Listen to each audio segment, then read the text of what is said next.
अध्याय 6 शल्य चिकित्सा के जनक सुश्रुत। कहानी अध्ययन से पूर्व चरक, वरामिहिर, पंतजलि, वाग्भट, ध्वन्वितीर, हिप्पोक्रेटिस। उपरोक्त चित्रों को पहचान करके बताइए कि चिकित्सा के क्षेत्र में इनका क्या योगदान है। कहानी का मूल तत्व नागरिकों के प्रयास से ही देश की प्रगति संभव है। भारतीय चिकित्सा विज्ञान प्राचीन काल से ही श्रेष्ठता के गुण को हासिल किए हुए है। इस पवित्र भारत भूमि पर सुश्रुत, मातृजीवक, चरक और वाग्भट जैसे यशस्वी चिकित्सा शास्त्रियों का जन्म हुआ। ये सभी शल्य क्रिया के महान विचारक थे, जिन्होंने असाध्य रोगों को सफलतापूर्वक ठीक कर दिखाया। भारत की एक प्राचीन नगरी है वाराणसी। गंगा की निर्मल धारा सहस्त्रों वर्षों से इसके आंचल में मचल मचल कर बहती रही है। इस नगरी का अपना सैकड़ों वर्ष पुराना वैभवशाली इतिहास है। हमेशा से यह नगरी शिक्षा का बड़ा केंद्र रही है। प्राचीन काल में यह काशी राज्य की राजधानी थी। आज से लगभग 2500 वर्ष पहले की बात है। गंगा तट से थोड़ी दूर तक पाठशाला थी। वहाँ आयुर्वेद की शिक्षा दी जाती थी। दूर दूर से विद्यार्थी यहाँ आते और शल्य चिकित्सा का ज्ञान प्राप्त करते। इस पवित्र मंदिर के द्वारा केवल उनके लिए खुले थे जिनका मन मानव सेवा और प्रेम से ओतप्रोत होता था, जिनमें साधना और कठोर परिश्रम करने की लगन होती थी। इस पाठशाला के आचार्य थे महर्षि सुश्रुत। शल्य चिकित्सक के रूप में उनका यश चारों दिशाओं में दूर दूर तक फैला हुआ था। वे स्वयं काशी के राजा दिवोदास के शिष्य थे। दिवोदास को भगवान धन्वंतरि का अवतार कहा गया है। महर्षि विश्वामित्र के पुत्र आचार्य सुश्रुत के प्रारंभिक जीवन से हम सभी ऐतिहासिक रूप से अनभिज्ञ हैं, जिनके जीवन को लेकर कुछ भ्रांतियां प्रचलित है। जैसे बाल्यकाल में वे गंगा की लहरों में खेले, तत्पश्चात उन्होंने काशी के राजा और महान चिकित्सा शास्त्री दिवोदास की देखरेख में चिकित्सा विज्ञान की शिक्षा प्राप्त की। अपने जीवन काल में कई प्रकार की शैल्य तकनीकों की खोज करके उन्होंने अद्वितीयता हासिल की। उनके द्वारा की गई खोजें चिकित्सा शास्त्रियों के लिए प्रेरणा के रूप में उभरी। उनके द्वारा रचित सुश्रुत संहिता एक जीवंत प्रमाण है, जो कि प्राचीन भारत के चिकित्सा विज्ञान के क्षेत्र में अपने समय में बहुत आगे है। सुश्रुत संहिता से हमें शल्य चिकित्सा की विशद जानकारी मिलती है। इसमें कुल मिलाकर 120 अध्याय हैं और इन्हें 6 भागों में बांटा गया है: सूत्र स्थान, निदान स्थान, शरीर स्थान, चिकित्सा स्थान, कल्प स्थान और उत्तर स्थान। इस ग्रंथ में शल्य चिकित्सा की विधियों और उसमें काम आने वाले यंत्रों तथा शस्त्रों के बारे में व्यापक जानकारी दी गई है। शरीर के किसी भाग में मवाद पेड़ जाने पर चीरा लगाना आवश्यक होता है। यह महत्वपूर्ण तथ्य सुश्रुत से छपा नहीं था। उन्होंने इस बारे में स्पष्ट जानकारी दी है कि इस स्थिति में चीरा कैसे और कहाँ लगाएं। इसी तरह जब शरीर के कुछ अंग जल वृद्धि के कारण फूल जाएं, तो उनका जल सुई द्वारा कैसे खींच लेना चाहिए, यह विधि भी उपयुक्त रूप से बताई गई है। मूत्राशय की पथरी, भंगदर, बवासीर और मोतियाबिंद की शल्य क्रिया के साथ साथ जरूरत पड़ने पर मां के गर्भ में चीरा लगाकर शिशु को जन्म देने की शल्य क्रिया और दंत चिकित्सा तथा अस्थि चिकित्सा की बारीकियों का अनूठा वर्णन भी सुश्रुत संहिता में मिलता है। इसके अलावा काया श्रृंगार, प्लास्टिक सर्जरी से जुड़े तरह तरह के ऑपरेशन भी विस्तार से वर्णित हैं। सुश्रुत संहिता में शल्य यंत्रों की संख्या 101 बताई गई है। इन यंत्रों को हिंसक पशु तथा पशुओं के मुंह के आकार के अनुसार नाम दिए गए हैं, जैसे सिंहमुख, सिंह के मुंह जैसा, गृध्मुर्ग, गिद्ध के मुंह जैसा। ये यंत्र आधुनिक शल्य यंत्रों से किसी भी तरह कम ना थे। इनके साथ ही 20 और शल्य यंत्र भी वर्णित हैं। इनके नाम है मंडलाग, कलपत्र, मुद्रिका, ब्रह्मीमुख आदि। ये शल्य औजार प्राय लौह धातु या चांदी से बनाए जाते थे। इन्हें इस ढंग से बनाया जाता था कि इनकी धार कभी कमजोर ना पड़े और इनमें कभी जंग ना लगे। इन्हें रखने के लिए खास तौर से लकड़ी के डिब्बे भी तैयार किए जाते थे। टांके लगाने के लिए त्वचा और भिन्न ऊतकों की मोटाई और रचना को ध्यान में रखते हुए तरह तरह के धागे भी विकसित किए गए थे। कुछ का आधार रेशम की डोर होती थी तो कुछ सूत से बनाए जाते थे। कुछ घोड़ों के बालों से इसी प्रकार कई किस्म की सुइयां भी उपयोग में लाई जाती थी। कुछ पतली, कुछ अधिक घुमाव लिए हुए, कुछ कम और कुछ बिल्कुल सीधी। उन दिनों तरह तरह की रुई, रेशम और मलमल से बनी पट्टियां का भी प्रचलन था। दुर्घटनाओं में अथवा शस्त्र के वार से फट गई आंतों के दो किनारों को एक दूसरे से जोड़ने के लिए सुश्रुत ने एक विलक्षण तकनीक खोज निकाली थी। इसके लिए वह एक किस्म की चींटों का उपयोग किया करते थे। फटी हुई आंत के दो किनारों को साथ मिलाकर उस पर छींटे छोड़ दिए जाते, वे छींटे अपने दांतों से उस पर चिपक जाते, जिससे फटी हुई आंत के दो किनारे आपस में सल जाते थे। अब चींटों का शेष भाग कर काट कर अलग कर दिया जाता और उदर के बाहरी ऊतकों और त्वचा पर टांके कस लिए जाते। कुछ ही दिनों से आंत का घाव भर जाता, साथ ही चींटों का सिर भी ऊतकों से अपने आप घुल मिल जाता था। आजकल शल्य चिकित्सा शरीर के भीतरी अंगों के टांके लगाने के लिए भेड़ की आंत से बनाए गए धागे का उपयोग करते हैं। उद्देश्य यह रहता है कि टांके भीतर ही भीतर घुल जाएं, जिससे टांके निकालने के लिए कम से कम भाग दोबारा ना खोलना पड़े। सुश्रुत संहिता में शल्य चिकित्सा के लगभग हर महत्वपूर्ण पहलू पर विस्तृत जानकारी दी गई है, जैसे ऑपरेशन के बाद क्या क्या सावधानियां बरतनी चाहिए, रोगी का आहार कैसा होना चाहिए, घाव भर जाए इसके लिए कौन कौन सी औषधियां देनी चाहिए आदि। प्राचीन भारत के चिकित्सकों को औषधि विज्ञान के बारे में भी जानकारी थी। उन्होंने बहुत सी जड़ी बूटियों की खोज की थी, साथ ही रसायन भी खोज निकाले थे। ये रोगी का दुख दर्द दूर करने में काम आते थे।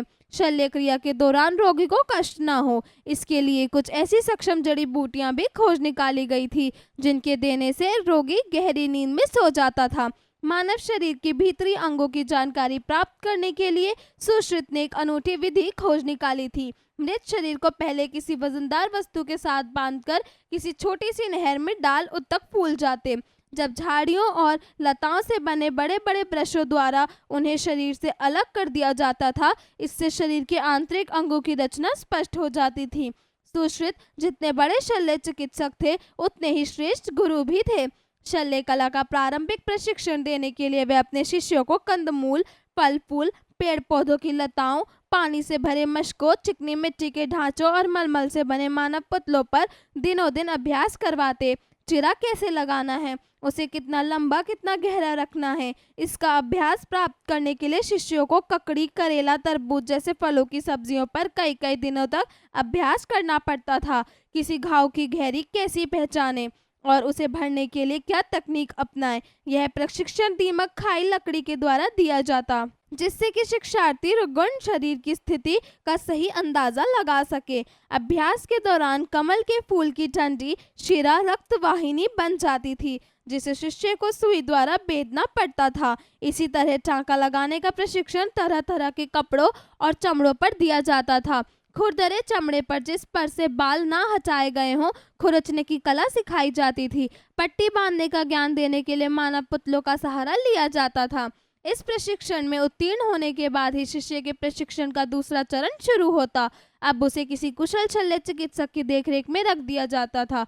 वह तरह तरह की शल्य क्रियाएं देखता और उनसे सीखता जाता। फिर कुछ समय बाद जब वह पूरी तरह परिपक्व हो जाता, तब उसे गुरु की देखरेख में स्वयं ऑपरेशन करने की अनुमति दी जाती थी। इस तरह पूर्ण प्रशिक्षण और अनुभव पाकर ही पाठशाला से बाहर निकलता था। सुश्रुत मूलतः शल्य चिकित्सक थे, किंतु उन्होंने क्षय रोग, कुष्ठ रोग, मधुमेह, हृदय रोग एवं विटामिन सी की कमी से होने वाले रोग सकीव्र के बारे में भी महत्वपूर्ण जानकारी दी। ईसा से 600 वर्ष पूर्व और 1000 ईस्वी तक का समय भारतीय चिकित्सा विज्ञान के लिए स्वर्णिम युग था। आत्रेय, जीवक, चरक और वाघभट्ट जैसे बहुत से यशस्वी चिकित्सा शास्त्रियों ने भारत की पावन भूमि पर जन्म लिया। काशी के साथ साथ नालंदा और तक्षशिला के प्राचीन विश्वविद्यालय भी सैकड़ों वर्षों से उच्च कोटि की शिक्षा के लिए विश्वविख्यात रहे।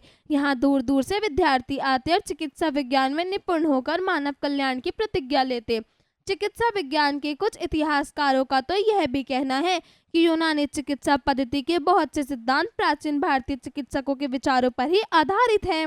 शब्दार्थ: पाठशाला अर्थात विद्यालय, शल्य चिकित्सा अर्थात चीरफाड़ द्वारा इलाज, टांके अर्थात त्वचा को सीलना, रोगण अर्थात बीमार अस्वस्थ, बेधन अर्थात भरना बंद करना, जीवंत अर्थात जीता जागता, प्रशिक्षण अर्थात ट्रेनिंग, परिपक्वता अर्थात समझदारी पहचान करना।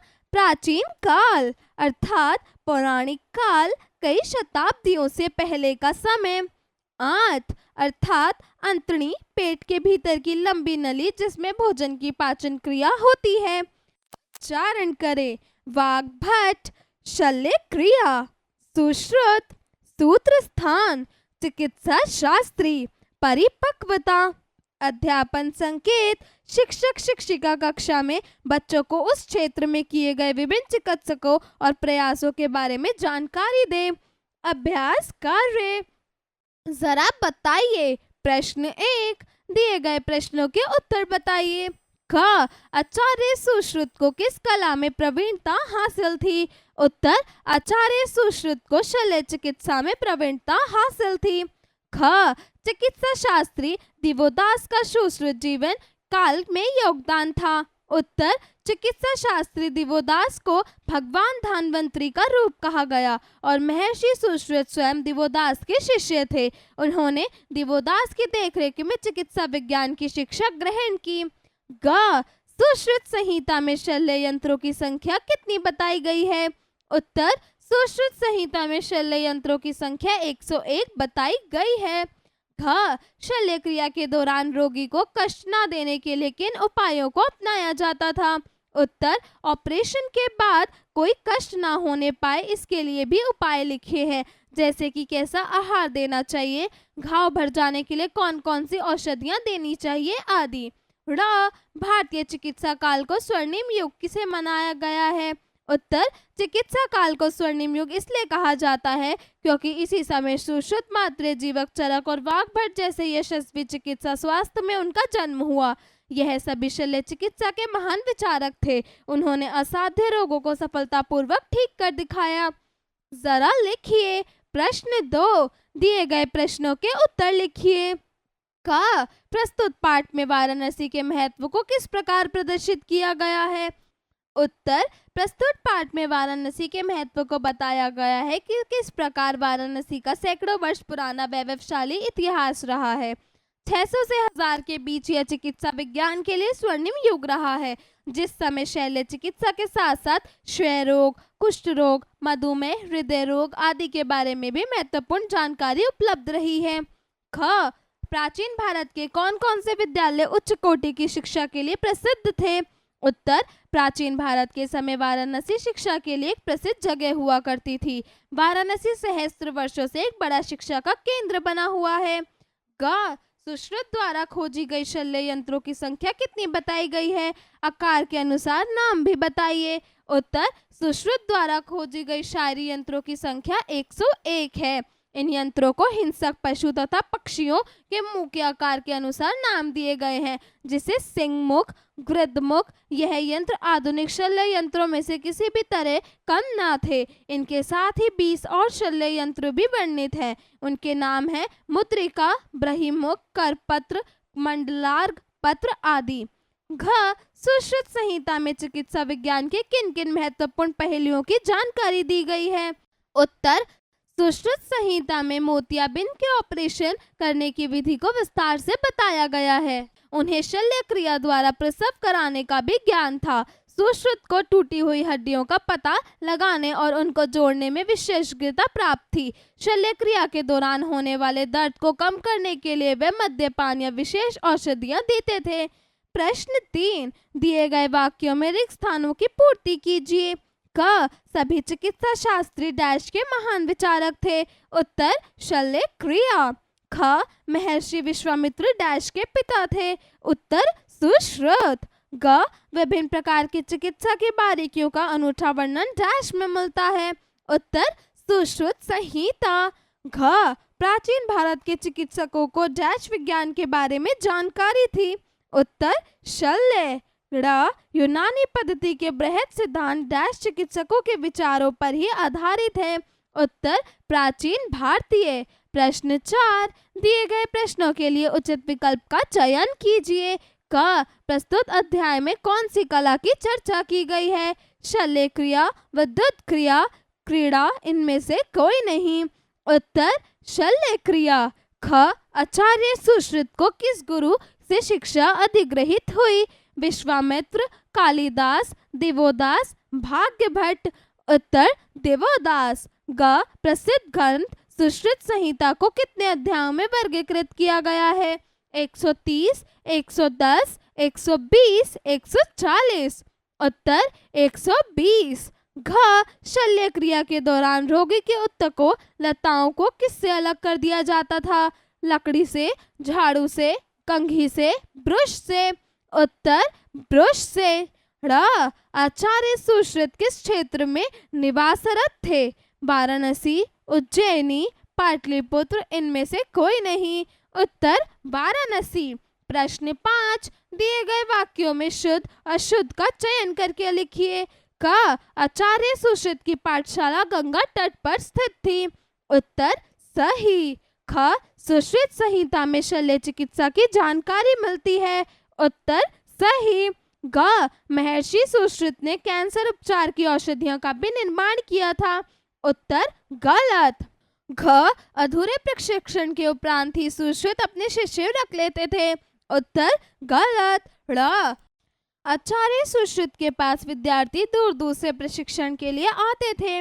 उत्तर सही। प्रश्न 6, दिए गए शब्दों का उचित रूप से मिलान कीजिए। क देवोदास। उत्तर चिकित्सा शास्त्री। ख पाठशाला। उत्तर गंगा तट के समीप। ग सुश्रुत। उत्तर शल्य चिकित्सा। घ प्राचीन नगरी।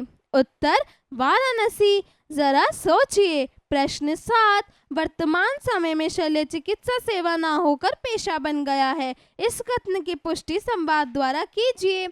जरा भाषा पर गौर कीजिए। प्रश्न 8, दिए गए कर्तावाच्य वाक्यों को कर्मवाच्य वाक्यों में परिवर्तित कीजिए। क झाड़ियों और लताओं से बने ब्रश उत्तकों को शरीर से अलग करते हैं। उत्तर ब्रश उत्तकों को शरीर से अलग किया जाता है जो झाड़ियों और लताओं से बने होते हैं। ख सुश्रुत ने हर महत्वपूर्ण पहले पर विस्तृत जानकारी दी है। उत्तर पहलू पर विस्तृत जानकारी सुश्रुत द्वारा दी गई है। ग आचार्य सुश्रुत ने बहुत सी जड़ी बूटियों की खोज की थी। उत्तर हर महत्वपूर्ण बहुत सी जड़ी बूटियों की खोज आचार्य सुश्रुत ने की थी। प्रश्न 9, दिए गए शब्दों का विच्छेदन करके लिखिए। क आयुर्वेद। उत्तर आयु जमा वेद। ख चिकित्सक। उत्तर चिकित्सा जमा अक। ग विश्वामित्र। उत्तर विश्व जमा अमित्र। घ परिपक्वता। उत्तर परिपक्व जमा ता। ड़ महत्वपूर्ण। उत्तर महत्व जमा पूर्ण।